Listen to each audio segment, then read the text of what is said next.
bavuga ko ari umubare ariko si umubare gusa. 666 ni ikimenyetso kivugwa mu gitabo cy'ibyahishuwe, ikimenyetso cy'ubugenzuzi, ubwigomeke n'ubuhanuzi busora mu maso yacu. Uko ikoranabuhanga rirushaho kuzamuka, uko ubutegetsi bw'isi burushaho kwishyira hamwe, n'uko ubwenge bwa muntu burushaho kuburizwamo, isi irimo kwegera by'ukuri sisitemu y'inyamaswa.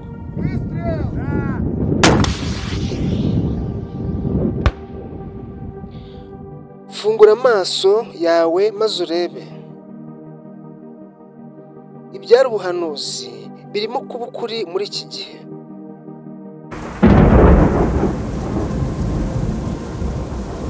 Wigeze wibaza icyo 666 bisobanura?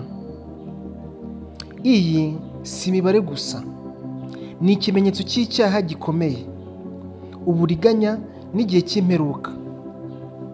Guhera muri Bibiliya kugera mu ikoranabuhanga, politiki n'amateka, 666 imaze guhangayikisha abantu imyaka myinshi. Uyu munsi turarebera hamwe ukuri kuri 666, ikimenyetso cy'inyamaswa n'impamvu isi isa nk'iri hafi kugera kuri iyi mihango. Ikaze. Iyo usomye mu byahishuwe umurongo wa 13 ibice 18 haravuga ngo hano niho hakenewe ubwenge. Ufite ubwenge aba ari ikimenyetso cy'inyamaswa kuko ari umubare w'umuntu kandi umubare we ni 666. Ibisobanuro bya Bibiliya. 6 ni umubare ugaragaza umuntu kuko Imana yamuremye ku munsi wa 6. 7 ni umubare w'ubuziranenge n'ubuhangange bw'Imana.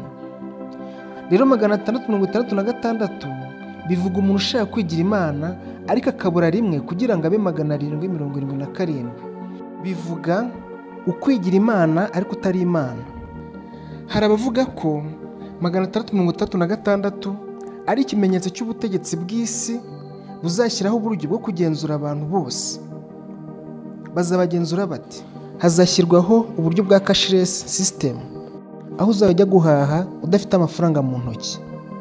Hazabaho nanone gahunda ya microchip implant. Ubu ni uburyo bazagushyira agasashi mu mubiri, bizakorohera kugura no kugurisha ibintu ku isoko.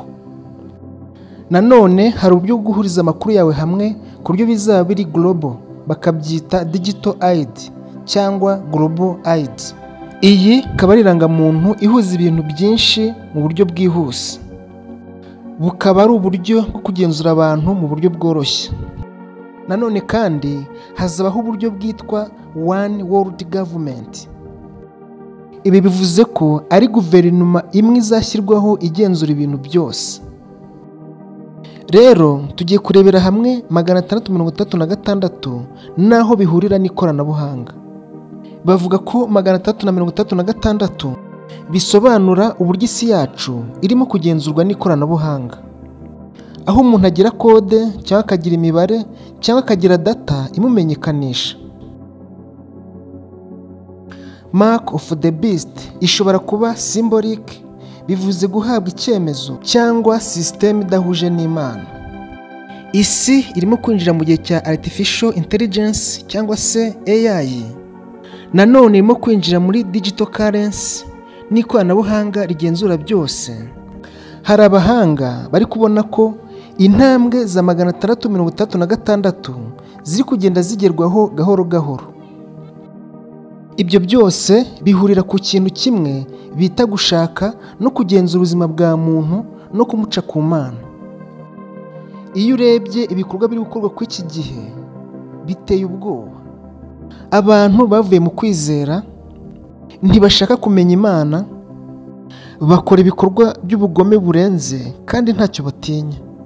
Mbese biri ibyo yavuze iyo urebye ubona biri gusohora.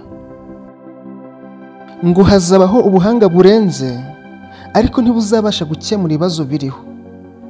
Intambara zizaba nyinshi n'indwara z'ibyorezo.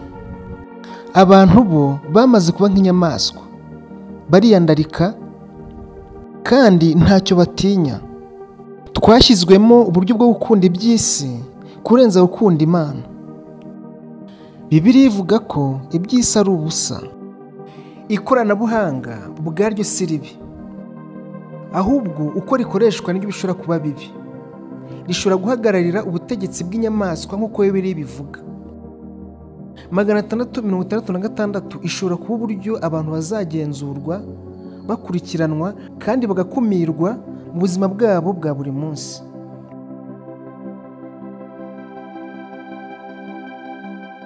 Ubuhanuzi butwibutsa ko tugomba guhitamo hagati yo kugira ubwenge dukurikije Imana cyangwa se tukagenzurwa n'ubugenzuzi bw'iyi si. 636 ishobora guhagarara ubutegetsi bw'isi cyangwa imiryango ikomeye igamije gushyira ibintu byose mu maboko yayo. Ubugenzuzi bukorwa mu buryo bukurikira: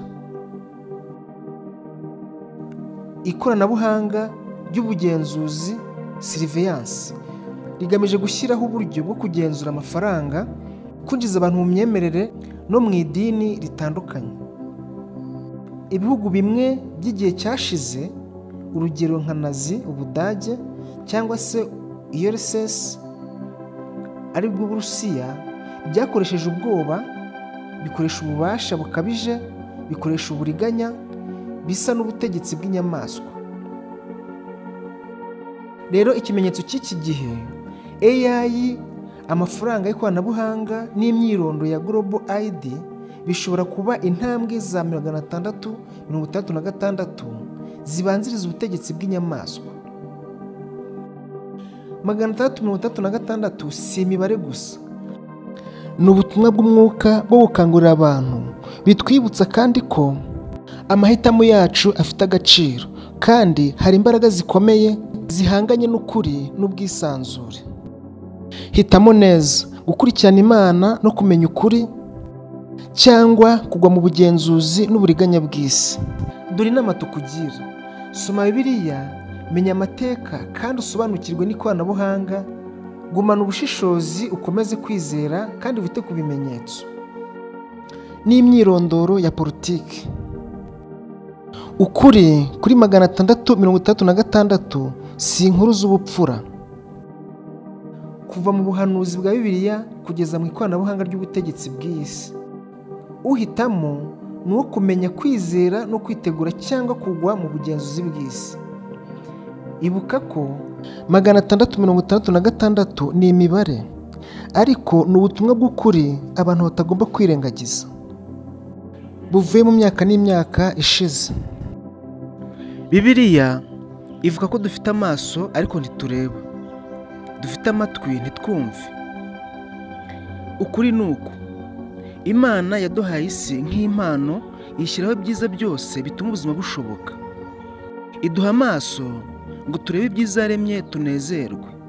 Iduha amazuru yo guhumurirwa ibyo yaremye, bikadufasha kwishima. Iduha ubushobozi bwo kuryoherwa n'ibyo turya bitandukanye. Iduha impano yo kumva no kuvuga. Igitangaje, ntitubyitaho ngo tuyishime. Dufite amaso ntitureba, koko dufite amatwi ntitwumve. Iki ni cyo gihe cyo gushaka Imana no kumenya ukuri, wirinda imitego y'ibinyoma y'ikoranabuhanga itwizeza.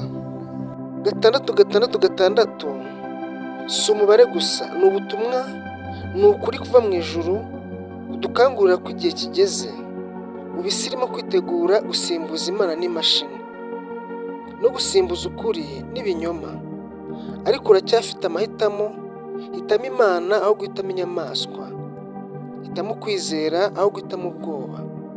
Hitamo ukuri aho guhitamo kugenzurwa, kuko ni umucyo w'Imana wonyine ushobora gutsinda umwijima wa 666.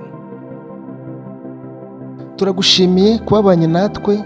Komeza udukurikire ku rubuga rwacu rwa Inzozi n'Ukuri, aho tukugezaho ibiganiro byubaka ndetse na documentary zigufasha kwibaka mu buzima bwawe. Kora share iki kiganiro kigiye no ku bandi kugira ngo nabo babashe kubona ubutumwa bwacu.